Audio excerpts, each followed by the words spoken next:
உங்களுக்கு நீட்ல அந்த அளவுக்கு ஸ்கோர் பண்ண முடியலன்னு நீங்க சொன்னீங்க இல்லையா? நானும் 12th மார்க் வச்சு தான் நம்ம டாக்டர் சீட் கிடைக்குங்கிறதுனால 12th நல்லா ப்ரிப்பேர் பண்ணேன். நீட் அப்போ தான் கொண்டு வந்தாங்க. அதுவும் நான் தமிழ் மீடியம்ங்கிறதுனால அந்த சிலபஸ் எப்படி எனக்கு மேனேஜ் பண்ண போகிறோம், இங்கிலீஷில் வேற எக்ஸாம் இருக்குமேன்னு நிறைய பயந்தேன்.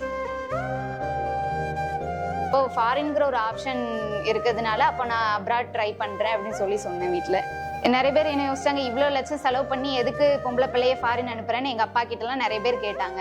நிறைய பேர் என்னை டிமோட்டிவேட் பண்ணாங்க. தமிழ் மீடியத்தில் இருந்துட்டு நீ அங்கே போய் எப்படி சர்வே பண்ணுவ, இங்கிலீஷை உனக்கு ஃப்ளூயண்ட்டாக வராது. நைட்டெல்லாம் அழுதுருக்கேன், ஆனால் அது வெளியில் தெரியாது.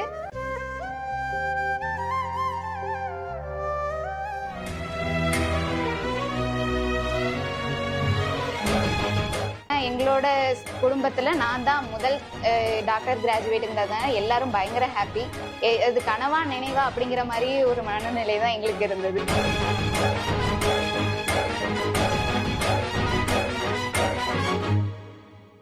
ஹலோ வியூவர்ஸ், இன்னைக்கு நம்ம கூட இருக்கக்கூடிய ஒரு ஸ்பெஷல் கெஸ்ட் ஒரு யங் டாக்டர்.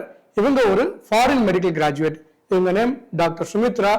இவங்க ஃபாரின்ல MBBS முடிச்சுட்டு இந்தியாவில் சக்சஸ்ஃபுல்லா FMG எக்ஸாம் கிளியர் பண்ணிட்டாங்க. இந்த ஜேர்னி எப்படி இருந்துச்சு, இதுல அவங்க என்ன மாதிரியான சேலஞ்சஸ்லாம் அவங்க வந்து ஃபேஸ் பண்ணாங்க, அதை எப்படி ஓவர் கம் பண்ணாங்க, இப்படி பல கேள்விகளை உங்க சார்பா நான் அவங்கள்ட்ட கேட்டு தெரிஞ்சுக்க போறேன். வணக்கம் டாக்டர் சுமித்ரா. ஹலோ சார், எல்லாருக்கும் வணக்கம். நான் டாக்டர் சுமித்ரா. என்னோட ஊர் திருநெல்வேலி மாவட்டம் தாளைத்து பக்கத்துல நாரணமால்புரம்ங்கிற ஒரு கிராமம். நான் சின்ன வயசுல இருந்து பிறந்து வளர்ந்தது, ஸ்கூல் படிச்சது எல்லாமே கிராமத்துல இருக்கிற ஒரு கவர்மெண்ட் ஸ்கூல், தமிழ் மீடியம் தான். என்னோட அப்பா ராமசாமி, அவங்க வந்து ஒரு விவசாயி தான். அம்மா Mallika, house wife.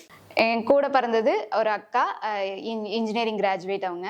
Doctor Sumitra, இப்ப எந்த வயசுல இருந்து நீங்க டாக்டர் ஆகணும் அப்படிங்கிற ஒரு எண்ணம் உங்களுக்கு வந்துச்சு? ஏன் வந்துச்சு? யார் உங்களை இன்ஸ்பயர் பண்ணாங்க? ஆக்சுவலி எனக்கு டாக்டர் ஆகணுங்கிறது சின்ன வயசு கனவு. ஏன்னா எங்க கிராமத்துல ஹாஸ்பிட்டல் எதுவும் கிடையாது, எங்க ஊர்லயும் யாரும் டாக்டர் கிராஜுவேட்டும் கிடையாது, என் ஃபேமிலிலையும் டாக்டர் கிராஜுவேட் இல்லை.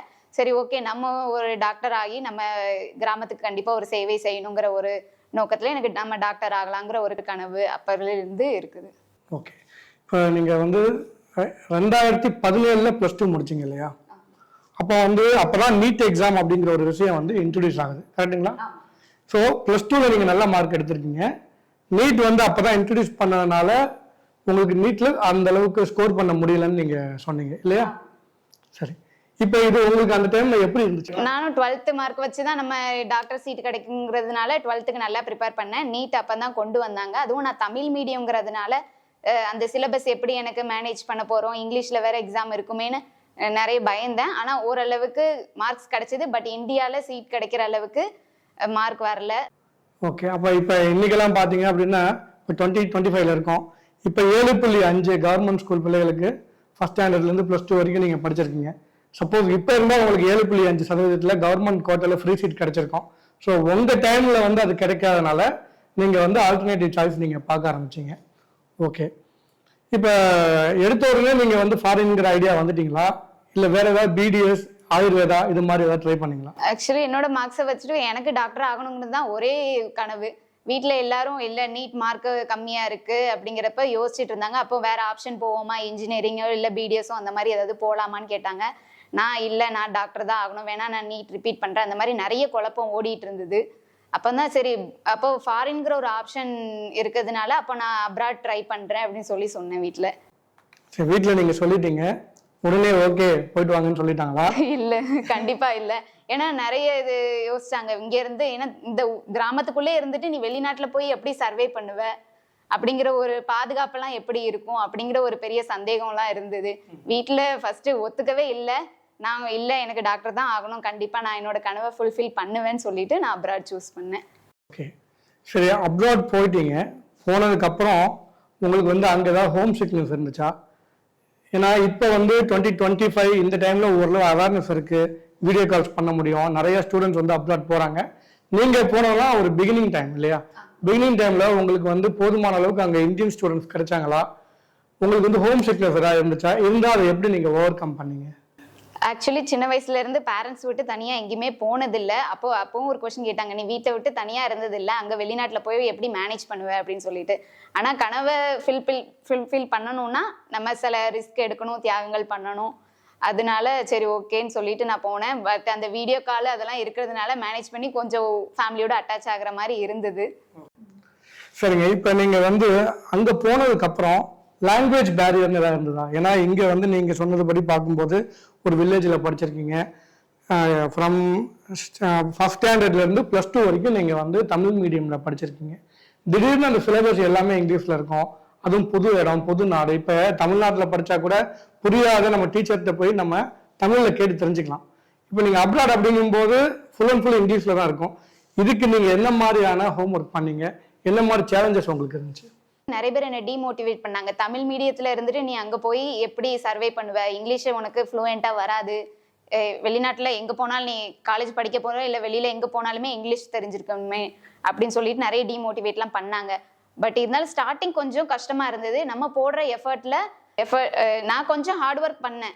ஓகே நம்மளால முடியும், நமக்கு இருக்கிற ஆப்ஷன் இதுதான் சொல்லிட்டு அப்படி போக போக அப்படி பிக்கப் ஆயிருச்சு. அது ஒன்றும் பெரிய இஷ்யூவா எனக்கு தெரியல. ஓகே, வேற ஏதாவது இங்கிலீஷ்க்கு தனியா நீங்க ஏதாவது கிளாஸஸ் போனீங்களா? இல்ல கிளாஸ் போல. யூடியூப்ல இருக்க ஃப்ரீ சேனல்ஸ் அந்த மாதிரி பார்த்து ஸ்டடீஸ் அந்த டைம் போக இங்கிலீஷும் சைட் பை சைடு அப்படி கத்துக்கிட்டேன். Okay okay. இப்போ அப்ராட்ல போதுமான அளவுக்கு உங்களுக்கு கிளினிக்கல் எக்ஸ்போசர் கிடைச்சதா? ஃபர்ஸ்ட் இருக்கிற வருஷங்கள்லாம் நார்மலா தியரி கிளாஸஸ்லாம் போயிட்டு இருந்து சைட் பை சைடு கிளினிக்கல் கிளாஸும் இருந்தது. லாஸ்ட் 1 இயர் இன்டர்ன்ஷிப் ஃபுல்லாவே ஹாஸ்பிட்டல் பேஸ்டா தான் இருந்தது. ஓகே, போதுமான அளவுக்கு பேஷண்ட் ஃப்ளோ எல்லாமே இருந்துச்சு இல்லையா? நான் படிச்ச நாட்டுல வந்து மோஸ்டா எல்லாத்துக்குமே இங்கிலீஷ் ஒரு லாங்குவேஜா தெரிஞ்சது. அதனால இங்கிலீஷ் மேனேஜ் பண்ணிக்கிட்டேன். இப்போ மற்ற சில கண்ட்ரீஸ்லாம் அவங்களோட லாங்குவேஜ் கத்துக்க மாதிரி இருந்தது. பட் அது இருந்தாலும் கிளினிக்கல் ப்ராக்டிஸ்க்கு அது ரொம்ப ஈஸியா இருக்கும் உங்களுக்கு. சரி, இப்போ அப்ராட்ல போனதுக்கு அப்புறம் தான் உங்களுக்கு வந்து எஃப்எம்ஜிஇ எக்ஸாம் இருக்குன்னு தெரியுமா, இல்ல போறதுக்கு முன்னாடியே உங்களுக்கு வந்து இந்த எஃப்எம்ஜிஇ எக்ஸாம் பத்தி தெரியுமா? போறதுக்கு முன்னாடியே சீனியர்ஸ் எல்லாம் சொன்னாங்க இந்த மாதிரி எக்ஸாம் இருக்கும் அப்படிங்கிறது. அது ரொம்ப கஷ்டமா இருக்கும் அந்த மாதிரி அதையும் நிறைய பேர் பயமுறுத்துனாங்க. சில சீனியர்ஸ்ட்ட பேசுறப்ப நம்ம ஹார்ட் ஒர்க் பொறுத்து தான் அந்த எக்ஸாம் பாஸ் பண்ற மாதிரி. நம்ம 5 வருஷமா அங்க என்ன படிக்கிறோமோ அதை தான் நம்ம கடைசியா இங்க வந்து இந்தியால என்ட்ரன்ஸ் எக்ஸாம் எழுத போறோம். ஸோ அது எனக்கு ஒரு பெரிய இஷ்யூவா, நம்ம படிக்க போறோம், படிச்சு முடிச்சுட்டு வந்து அந்த படிச்சது தானே எழுத போறோம், அப்போ நம்ம எதுக்கு பயப்படணும் அப்படிங்கிற மாதிரி நான் நினைச்சேன். ஓகே, இப்போ ட்ரீம் இருக்கும் எல்லாத்துக்கும். டாக்டர் ஆகும்போது நம்ம இப்படிலாம் இருக்கணும், நம்மளோட ஸ்டடீஸ் இப்படி இருக்கணும்னு ஒரு கனவோட அங்கே போயிருப்பீங்க. ஏதாவது உங்களுக்கு அங்கே ஷாக்கிங்காக இருந்துச்சா? அங்கே போய் லேண்ட் ஆனதுக்கப்புறம் நம்ம எப்படியோ கனவு கண்டு வந்தோமே, ஆனால் இங்கே எல்லாமே டோட்டலாக டிஃப்ரெண்ட்டாக இருக்குது அப்படிங்கிற மாதிரி ஏதாவது ஷாக்கிங் எலிமெண்ட் உங்களுக்கு இருந்துச்சா அப்ராட்ல? இல்ல அந்த மாதிரி எனக்கு எதுவுமே தெரியல. எனக்கும் இருக்கிற ஒரே தாட், நம்ம இங்க படிக்க வந்திருக்கோம், நம்மளோட ட்ரீமை ஃபுல்ஃபில் பண்ண வந்திருக்கோம், அதுக்கு அதை நம்ம தெளிவா இருந்து அதை படிச்சு முடிச்சுட்டு போகணும்னா என்னோட ஒரே ஒரு நோக்கமா இருந்தது. ஓகே, இப்போ பொதுவாகவே நம்ம இங்க பேரண்ட்ஸோட இன்டராக்ட் பண்ணும்போது பொம்பளை பிள்ளையா இருக்கா இவ்வளோ அவ்வளோ தூரம் அனுப்பணுமான்னு ஒரு கேள்வி வருது. இப்போ உங்களுக்கு அந்த மாதிரி கேள்வி வந்திருக்கும் இல்லையா? அப்படிப்பட்டவங்களுக்கு உங்களோட பதில் என்னவா இருக்கும்? நிறைய பேர் என்ன யோசிச்சாங்க, இவ்வளோ லட்சம் செலவு பண்ணி எதுக்கு பொம்பளை பிள்ளைய ஃபாரின் அனுப்புறேன்னு எங்க அப்பா கிட்டலாம் நிறைய பேர் கேட்டாங்க. அந்த செலவுக்கு இவ்வளோ கல்யாணம் பண்ணி கொடுத்துடலாமே அப்படின்னு ஒரு யோசனை வந்தது. ஆனா என்னோட கனவை எங்க அப்பா நிறைவேற்றணும்னு நினைச்சதுனால என்ன, அவங்க ஒரு விவசாயி தான் இருந்தாலும் என்னைய இவ்வளவு செலவு பண்ணி படிக்க வச்சாங்க. இதே மாதிரி நிறைய பேரண்ட்ஸ்க்கு இருக்கும், இவ்வளவு செலவு பண்ணி எதுக்கு அனுப்புறீங்க, அதுக்கு கல்யாணம் முடிச்சு வச்சிடலான்னு. தயவு செஞ்சு அப்படி யோசிக்காதீங்க. உங்களோட பிள்ளைங்களோட கனவை நீங்க தான் நிறைவேற்றணும். சரி, உங்க ட்ரீமை அச்சீவ் பண்றதுக்கு உங்களுக்கு நிறைய தடைகள் சொன்னீங்க. ஃபர்ஸ்ட் வந்து உங்க ஊரை தாண்டி நீங்க போனதில்லை, அதுக்கு உங்களோட பேரண்ட்ஸ் சப்போர்ட் பண்ணாங்க. அதுக்கு அடுத்து உங்களோட லாங்குவேஜ், இங்கிலீஷ் தமிழ் மீடியம்ல படிச்சு இங்கிலீஷ் மீடியமுக்கு நீங்க அடாப்ட் பண்ணது செகண்ட் சேலஞ்ச். இதை தாண்டி புதுசா ஒரு சேலஞ்ச் வந்து 21-22 வந்துச்சு, COVID-19. இது வந்து எல்லா ஸ்டடீஸையும் பாதிச்சது. அதே போல பாத்தீங்க அப்படின்னா ஒரு மெடிக்கல் ஸ்டூடெண்ட்ஸ்க்கு அது வந்து அந்த டைம்ல ஒரு பெரிய சேலஞ்சா இருந்துச்சு. அந்த அனுபவத்தை பத்தி கொஞ்சம் சொல்லுங்க. ஆக்சுவலி அது ஒரு பெரிய பேனிக் அட்டாக் தான் எங்களுக்கெல்லாம். நல்லா ஸ்மூத்தா காலேஜஸ் எல்லாம் போயிட்டு இருக்கப்ப திடீர்னு கோவிட் வந்தது, லாக்டவுன் போட்டாங்க, எல்லாரும் எங்களோட கண்ட்ரிஸ்க்கு திரும்ப போக சொல்லிட்டாங்க. மறுபடி வந்ததுல இருந்து ஆன்லைன்ல தான் கிளாஸ் போயிட்டு இருந்தது. இந்தியன் கவர்மெண்ட் என்ன சொல்லிட்டாங்கன்னா, இன்டர்ன்ஷிப்லாம் ஆன்லைன்ல பண்ணா வி வோன்ட் அக்செப்ட்னு சொல்லிட்டாங்க. ஸோ ஆன்லைன்ல கிளாஸ் போயிட்டு இருந்தப்ப நாங்கள் மறுபடியும் ஸ்டாப் பண்ணிட்டு மறுபடியும் வீசாலாம் எடுத்துட்டு லாக்டவுன்லாம் முடிஞ்சதுக்கு அப்புறம் எங்களோட கண்ட்ரிக்கு திரும்பி போய் யூனிவர்சிட்டியில மறுபடியும் எங்களோட இன்டர்ன்ஷிப் எல்லாம் கண்டினியூ பண்ணிட்டு கிராஜுவேட் ஆயிட்டு இந்தியா வந்தோம். இந்த இடப்பட்ட நாள்ல உங்களுக்கு வந்து உங்க மனநிலை எப்படி இருந்துச்சு? பேரண்ட்ஸோட மைண்ட் செட் எப்படி இருந்துச்சு? இந்த நேரத்தில் யாராவது சொல்லியிருப்பாங்க, கண்டிப்பா நான் அப்பவே சொன்னேன் அப்ராட் அனுப்பாதீங்கன்னு சொல்லி, நீங்க தான் கேட்கல அப்படின்னு சொல்லி கொஞ்சம் பேர் சொல்லியிருப்பாங்க. டிமோட்டிவேட் பண்றதுக்குன்னு ஒரு டீம் இருந்திருப்பாங்க. இதை எப்படி நீங்க ஓவர் கம் பண்ணீங்க? ஆக்சுவலி அந்த டிமோட்டிவேட்டிங்கிறது ஸ்டார்டிங்ல இருந்து எல்லாமே பண்ணிட்டு இருந்தீங்க. ஒரு பொம்பளை பிள்ளைய எப்படி போவ, நீ ஒரு தமிழ் மீடியம் எப்படி போவ, அந்த மாதிரிலாம். இது கோவிட் வந்ததுனால அது சொல்றதுக்குன்னே நிறைய பேர் வந்தாங்க. இதுதான் நான் அப்பவே சொன்னேன், எதுக்கு அனுப்புனீங்கன்னு. இருந்தாலும் அது ஒரு பெரிய ஸ்ட்ரகிள் தான். நிறைய ஸ்ட்ரெஸ் ஆச்சு. என்ன இங்கேயே இருக்கோமே, அடுத்து மறுபடியும் என்ன பண்ண போறோங்கலாம் அவசரப்பட்டு சூஸ் பண்ணிட்டோமோ, இல்லை வேற லைன்ல போயிருக்கலாமோ, நிறைய யோசனைகள்லாம் ஓடிச்சு. இருந்தாலும் பொறுமையா இருந்தோம். மறுபடி இல்லை, நம்மளை கண்டிப்பா டாக்டர் கனவு ஃபுல்ஃபில் பண்ணியே ஆகணுங்கிறதுனால வெயிட் பண்ணி மறுபடி வீசாலாம் கிடைச்சதுக்கு அப்புறம் அங்கே போயிட்டு வந்தோம். ஓகே, இப்போ டிகிரி வாங்கிட்டீங்க. ஒரு ஃபர்ஸ்ட் நம்ம பார்க்கும்போது உங்களுக்கு இந்த டிகிரி சர்டிஃபிகேட்டை நீங்கள் வாங்கும்போது உங்களுக்கு எப்படி இருந்துச்சு? ஆக்சுவலி பேரண்ட்ஸ் எல்லாமே அங்கே கிராஜுவேஷனுக்கு வர்ற மாதிரி இருந்தது. சில சூழ்நிலைகளால் வர முடியல. எல்லாரும் வீடியோ காலில் தான், ஆன்லைன் லைவ்ல தான் பார்த்துட்டு இருந்தாங்க. என்னை விட என்னோட ஃபேமிலி ரொம்ப ஹாப்பியானாங்க. ஏன்னா எங்களோட குடும்பத்தில் நான் தான் முதல் டாக்டர் கிராஜுவேட்டுங்கிறதுனால எல்லாரும் பயங்கர ஹாப்பி. அது கனவா நினைவா அப்படிங்கிற மாதிரி ஒரு மனநிலை தான் எங்களுக்கு இருந்தது. ஓகே, டிகிரி வாங்கி இந்தியா வந்துட்டீங்க. ஆனால் இதுக்கப்புறம் தான் ஆக்சுவல் சேலஞ்சஸ் ஸ்டார்ட் ஆகுது. ஃபாரின் மெடிக்கல் கிராஜுவேட் எக்ஸாமினேஷன் அப்படின்னு சொல்லிட்டு இதை நினச்சி உங்களுக்கு பயமாக இருந்துச்சா, இல்லை இந்த சேலஞ்சையும் ஈஸியாக நீங்கள் அக்செப்ட் பண்ணிக்கிட்டீங்களா? இது ஒரு பெரிய சேலஞ்ச் தான். ஏன்னா நிறைய பேர் பயமுறுத்துனாங்க, அதுதான் நிஜம். இல்லை இதை எக்ஸாம் எப்படி பாஸ் பண்ண போறீங்க, இது கஷ்டம் அப்படிங்கிறது. நான் ஃபர்ஸ்ட்லேருந்தே நினச்சது, நம்ம 5 வருஷம் என்ன படித்தோமோ அதை தான் இங்கே எக்ஸாமாக எழுத போகிறோம். ஸோ நம்ம எதுக்கு பயப்படணும்? இப்போ நீட்டெல்லாம் எடுத்திங்கன்னா, இப்போ நீட்லலாம் உங்களுக்கு நெகட்டிவ் மார்க்லாம் உண்டு. எஃப்எம்ஜி எக்ஸாமில் அந்த நெகட்டிவ் மார்க்கெலாம் இல்லை.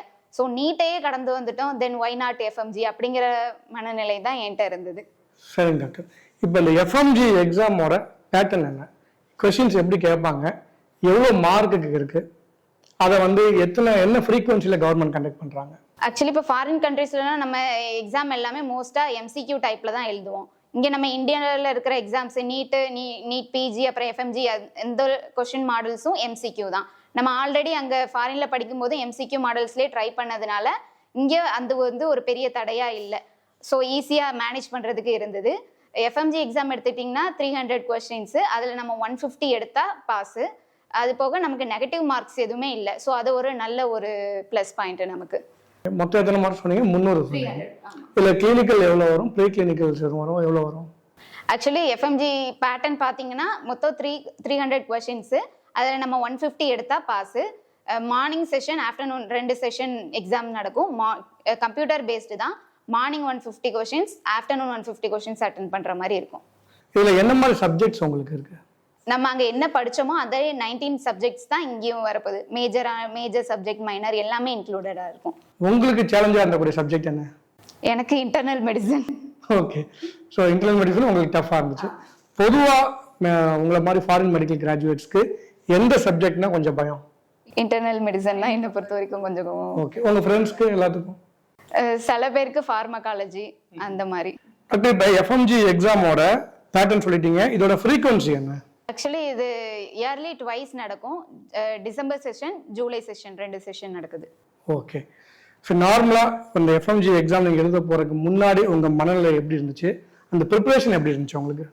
ஆக்சுவலி எல்லாரும் உண்மையை சொல்லணும்னா பயமுறுத்தி விடுவாங்க உங்களை. இது ரொம்ப எக்ஸாம் எதுவுமே மைண்டில் வாங்கக்கூடாது. நம்ம படிச்சிருக்கோம், நம்ம எவ்வளோ ஹார்ட் ஒர்க் இந்த 5 வருஷத்தில் எவ்வளோ ஹார்ட் ஒர்க் பண்ணியிருக்கோமோ அதோட ரிசல்ட்டை நம்ம இங்கே எதிர்பார்க்குறோம்.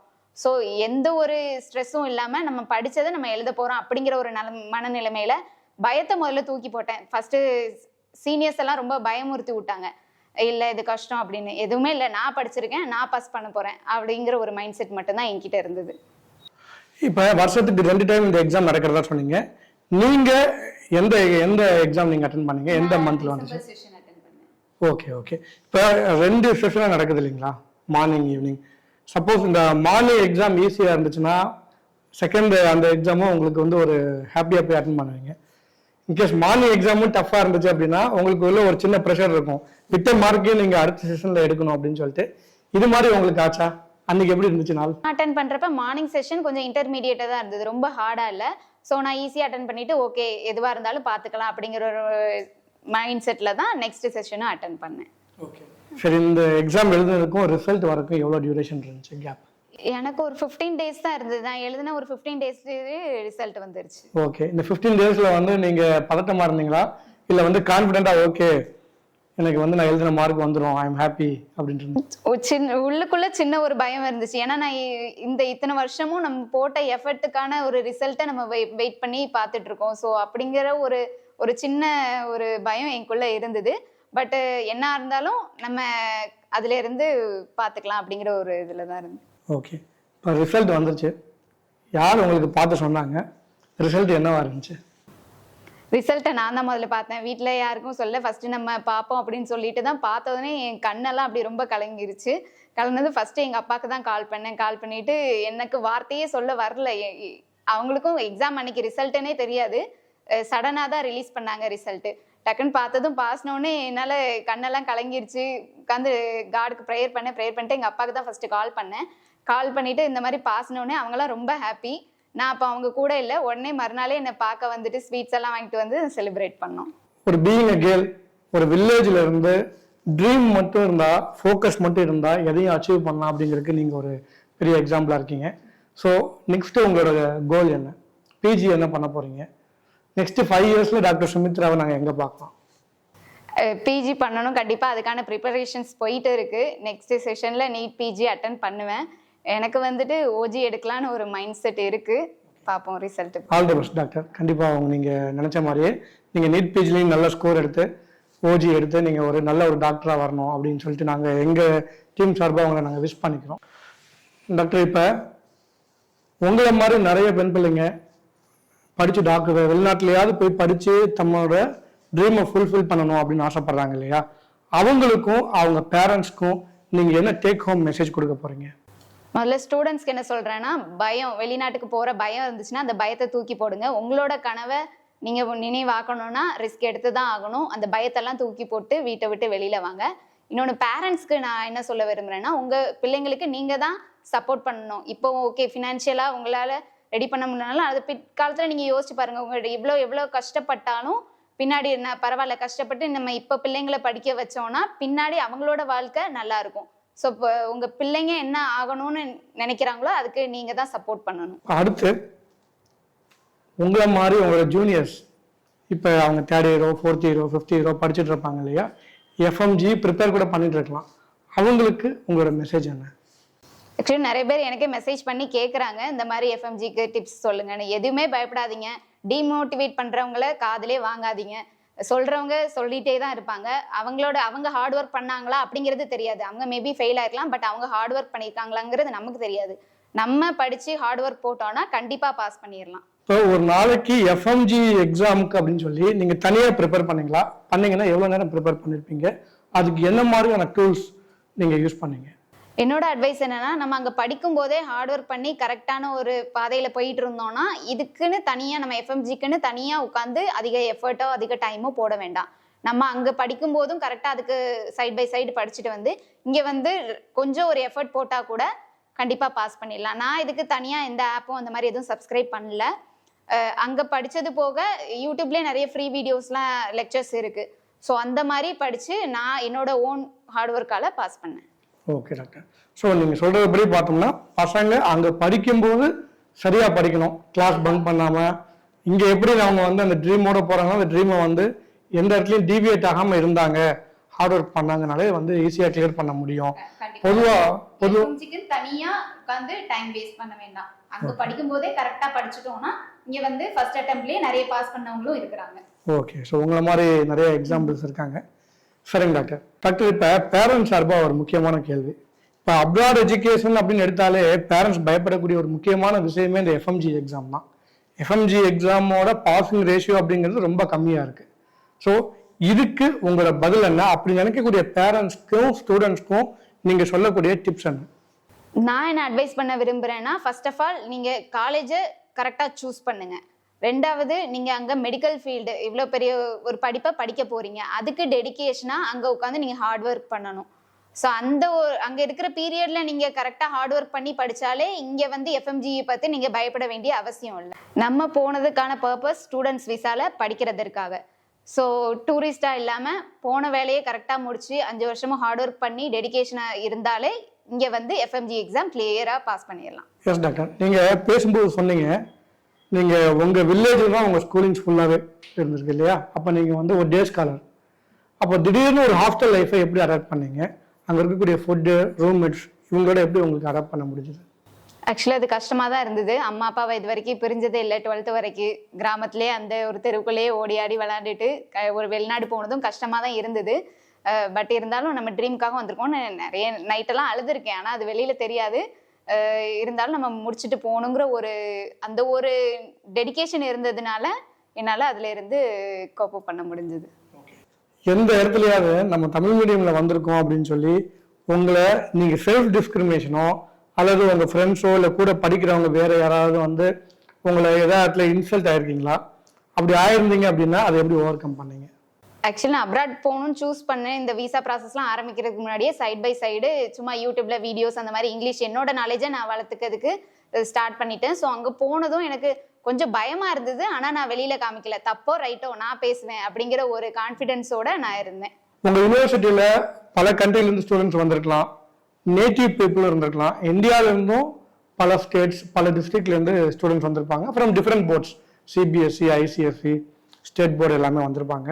ஸோ அவங்க மத்தியில் நீங்கள் எப்படி உங்களை கம்பீட் பண்ணீங்க?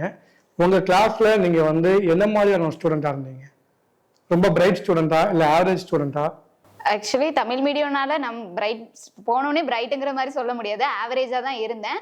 பட் போக போக என்ன நானே இம்ப்ரூவ் பண்ணிக்கிட்டேன் அப்படிங்கிறது தான் நான் சொல்லலாம்.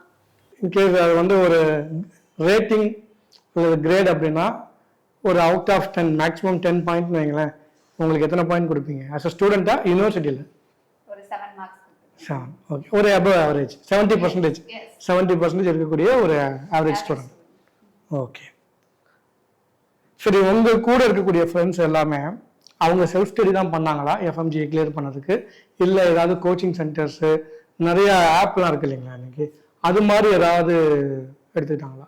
ஆக்சுவலி நிறைய பேர் செல்ஃப் ஸ்டடி தான் பண்ணாங்க. சில பேர் சப்போர்ட்டுக்காகவும் அந்த ஒரு ஆப், ஓகே நான் எனக்கு ஒரு சப்போர்ட்டுக்காக அந்த ஒரு ஆப் வேணுங்கிறதுக்காக ரெண்டுமே கோ த்ரூ பண்ணிக்கிட்டாங்க.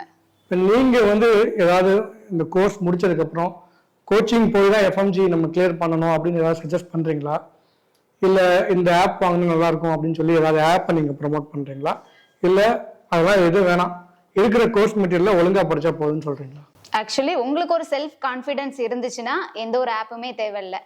நிறைய ஆனால் நீங்கள் எக்ஸாம் குவிஸ் மார்க் போட்டு பார்க்குறதுக்கு ஆப் நீங்கள் கண்டிப்பாக வாங்கிக்கலாம், அதை நான் சஜஸ்ட் பண்ணுவேன்.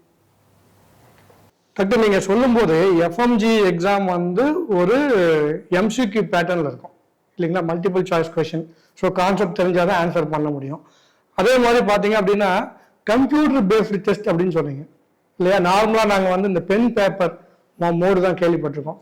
அந்த சிபிடி கம்ப்யூட்டர் பேஸ்டு டெஸ்ட்னா என்ன, அது என்ன மாதிரி இருக்கும், அதை கொஞ்சம் எக்ஸ்பிளைன் பண்ணுங்க. ஆக்சுவலி பேப்பர் பெண்ணை விட இது கொஞ்சம் ஈஸின்னு நான் சொல்லுவேன். ஏன்னா இது உங்களுக்கு ஸ்க்ரீன்லேயே டைம் எல்லாமே கரெக்டாக 50 மார்க்ஸ்க்கு இத்தனை மினிட்ஸ்க்குள்ளே நீங்கள் முடிக்கணும் அப்படிங்கிறப்ப அதில் டைம் ஓடிட்டே இருக்கும். ஸோ நம்ம வாட்ச் பார்க்குறதோ அந்த மாதிரி எதுவுமே தேவையில்லை. ஸோ அதை பார்த்துட்டு நம்ம ஸ்க்ரீனு இங்கே டைம் ஓடிட்டு இருக்கும், இங்கே உட்காந்து நம்ம அப்படி போட்டுட்டு இருப்போம். ஏன்னா என்னை பொறுத்த வரைக்கும் அது ஒரு ஈஸின்னு நான் சொல்லுவேன். கிளிக் பண்ணுறது தான், நான் ஜஸ்ட் இதான் ஆன்சர்னு கிளிக் மட்டும் தான் பண்ணணும். சரி, ஜஸ்ட் ஒரு அவுட் ஆஃப் த பாக்ஸ் கேள்வி. இப்போ இந்த மாதிரி எக்ஸாம் பின்னாடி இருந்து யாராவது ஒரு டாக்டர் வச்சு சொல்லி கொடுத்தெல்லாம் கிளிக் பண்ண முடியாது? வாய்ப்பே கிடையாது. ஏன், எப்படி? அது எனக்கு ஃபுல் செக்யூர்டு. ஏன்னா இது நம்ம அங்க அவங்க அலர்ட் பண்ற சென்டர் போய் தான் எழுத போறோம். அங்க ஃபுல்லாவே நம்ம சென்டர்ஸ்னா யாரு, கவர்மெண்ட் அலாட்டட் சென்டர்ஸா இல்ல அது பிரைவேட் பாடியா? கவர்மெண்ட்ல இருந்து அவங்க நமக்கு என்ன சென்டர் கொடுக்குறாங்களோ அது NB national board of examination conduct பண்ற ஒரு எக்ஸாம் தான். ஸோ ஃபுல் செக்யூர்டு, ரொம்ப கவனமா தான் பண்ணிட்டு இருப்பாங்க, சீட்டிங்லாம் பண்ண முடியாது. இந்த கம்ப்யூட்டர் பேஸ்ட் டெஸ்ட்னால நமக்காக வந்து இல்ல, அதுக்கு வாய்ப்பே கிடையாது. அவ்வளோ நம்மள்ட்ட தம் பிரிண்ட்ஸ்ல இருந்து எல்லாமே போட்டோ செக் பண்றதுல இருந்து வந்து பார்த்துட்டே இருப்பாங்க. நம்ம ஐடியை ரொம்ப கவனமா செக் பண்ணுவாங்க. இப்போ அடுத்து இன்னொரு சின்ன ஒரு டெக்னிக்கல் கேள்வி தான். இப்போ வந்து நீட் வந்ததுனால அதுவே பார்த்தீங்கன்னா national eligibility come entrance test. இப்போ உங்களுக்கு தனியாக எலிஜிபிலிட்டி சர்டிஃபிகேட் ஏதாவது வாங்கினீங்களா நீங்கள்? இல்லை இந்த நீட்டோட ஸ்கோர் கார்டு அட்மிட் கார்டை வச்சு நீங்கள் இங்கே எக்ஸாம் எழுதிட்டீங்களா? நீட்டுக்கு முன்னாடி போன வரைக்கும் நம்ம இந்தியாவில் எலிஜிபிலிட்டி சர்டிஃபிகேட் தனியாக நம்ம அங்கே ஃபாரின் போனதுக்கு அப்புறம் வாங்க வேண்டியது இருந்தது. ஆனால் இப்போவே நீட் பாஸ் பண்ணிட்டு போகிறதுனால அந்த எலிஜிபிலிட்டி சர்டிஃபிகேட் தனியாக தேவையில்லை. ஓகே. நான் உங்களுக்கு என்ன சொல்ல ஆசைப்படுறேன்னா, உங்களோட ஃபீல்டை நீங்கள் விரும்பி சூஸ் பண்ணுங்க. ஒன்ஸ் நீங்கள் சூஸ் பண்ணிட்டீங்கன்னா செகண்ட் தாட்டுக்கு போகாதீங்க. அதே ஒரு பாத்தில் டெடிகேஷனாக ஹார்ட் ஒர்க் பண்ணுங்க, கண்டிப்பா நீங்களும் அச்சீவ் பண்ணலாம். இப்போ உங்களோட மனநிலைமை எப்படி இருந்ததோ, நான் ஜாயின் பண்ணும்போதும் என்னோட மனநிலையும் அதே மாதிரி தான். என்னோட மைண்ட்ல நிறைய கொஸ்டின்ஸு, நிறைய தடைகள் வரதான் செய்யும். அதெல்லாம் ஏறி மிதிச்சுட்டு நீங்க தான் முன்னேறி போயிட்டே இருக்கணும். Thank you doctor Sumitra.